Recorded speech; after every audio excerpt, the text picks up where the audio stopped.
अस्सलाम वालेकुम दोस्तों, आज हम आपको दिखा रहे हैं ख्वाजा गुलाम फरीद के हवाले से खुसूसी रिपोर्ट।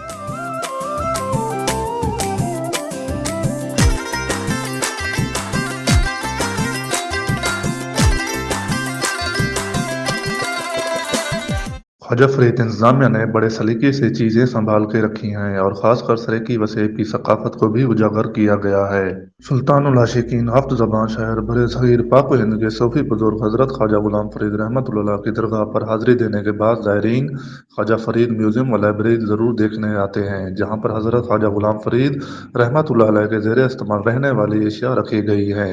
हज़रत ख्वाजा गुलाम फरीद रहमतुल्लाह अलैह के ज़ेर इस्तेमाल कपड़े, बिस्तर, दस्तार, कलाम पाक, खाने पीने के बर्तन और दीगर एशिया रखी है, जिसे देखने के लिए न सिर्फ पाकिस्तान बल्कि बैरून मुल्क से भी ज़ायरीन आते हैं। असां जड़े ना ख्वाजा फरीद म्यूज़ियम की जड़े सैर कर आए हूँ और इतना जड़े ना बहुत सुकून मिलते, दिली सुकून भी मिलते खास करके, क्योंकि बहुत पुरानी नवादरात हैं और बहुत पुराने बर्तन हैं जड़े ख्वाजा साहब ने खुद जड़े ना ज़ेर इस्तेमाल भी थींदे हैं और उस ज़माने दे विच जड़े ना इसराकी वसेब की जड़े ना इन विच खुशबू भी आती है और इसराकी वसेब को उजागर भी थींदी है। ये म्यूज़ियम खास करके ख्वाजा फरीद म्यूज़ियम और इन बहुत पुरानी नवादरात रखे हैं और उहदे विच कुट दे स्टील के बर्तन हैं, बहुत पुराने बर्तन हैं जड़े इस्तेमाल थींदे हैं, जिहदे लोग बहुत पुराने लोग इस्तेमाल करने हैं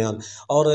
खास करके साको सुकून नहीं मिलते और आने वाली नस्ल को भी चाहिए है जो भी इतना आवन म्यूज़ियम को देखें, इसकी सैर करें और ये पुरानी सकाफत को भी देखें और महफूज थी।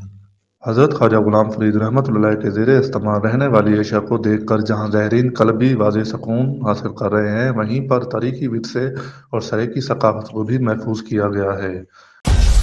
मेरी पहचान वक्त की बात को सब्सक्राइब करें और कमेंट करें।